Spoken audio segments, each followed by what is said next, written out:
Welcome to the gospel news. मैं हूं आर्यन ज़ीशान और इस चैनल पर हर रोज़ बाइबल का एक चैप्टर आयत ब आयत अपलोड किया जाता है।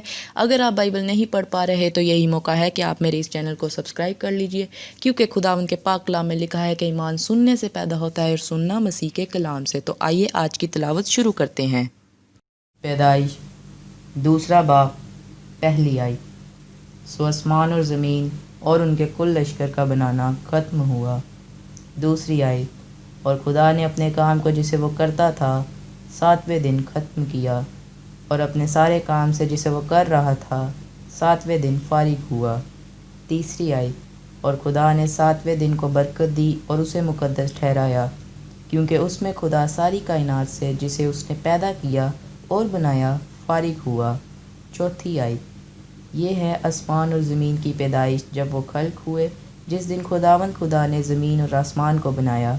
पाँचवीं आयत। और ज़मीन पर अब तक खेत का कोई पौधा ना था और ना मैदान की कोई सब्ज़ी अब तक उगी थी, क्योंकि खुदावंद खुदा ने ज़मीन पर पानी नहीं बरसाया था और ना ज़मीन जोतने को कोई इंसान था।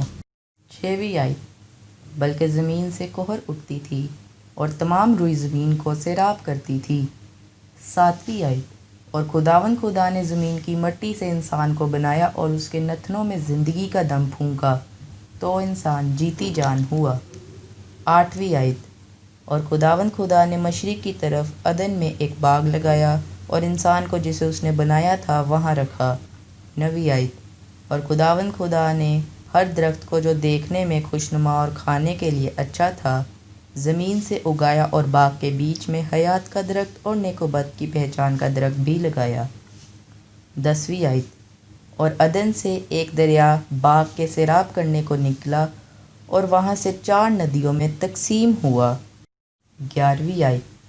पहली का नाम फैसून है, जो हवीला की सारी ज़मीन को जहाँ सोना होता है घेरे हुए है। 12वीं आयत। और उस ज़मीन का सोना चोखा है और वहाँ मोती और संगे सुलेमानी भी है। 13वीं आयत। और दूसरी नदी का नाम जेहून है, जो कोश की सारी ज़मीन को घेरे हुए है। 14वीं आयत। और तीसरी नदी का नाम दजला है, जो असूर के मशरिक़ को जाती है, और चौथी नदी का नाम फ़िरात है। 15वीं आयत।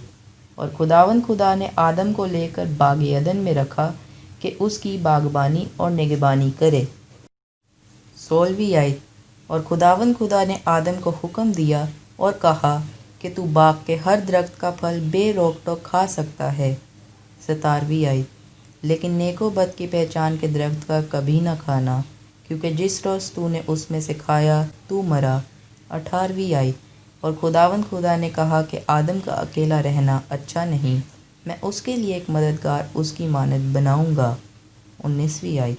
और खुदावंद खुदा ने कुल दश्ती जानवर और हवा के कुल परिंदे मिट्टी से बनाए और उनको आदम के पास लाया कि देखे कि वो उनके क्या नाम रखता है। और आदम ने जिस जानवर को जो कहा वही उसका नाम ठहरा। 20वीं आयत। और आदम ने कुल चौपायों और हवा के परिंदों और कुल दश्ती जानवरों के नाम रखे, पर आदम के लिए कोई मददगार उसकी मानद न मिला। 21वीं आयत। और खुदावंद खुदा ने आदम पर गहरी नींद भेजी और वो सो गया, और उसने उसकी पसलियों में से एक को निकाल लिया और उसकी जगह गोश्त भर दिया। 22वीं आयत।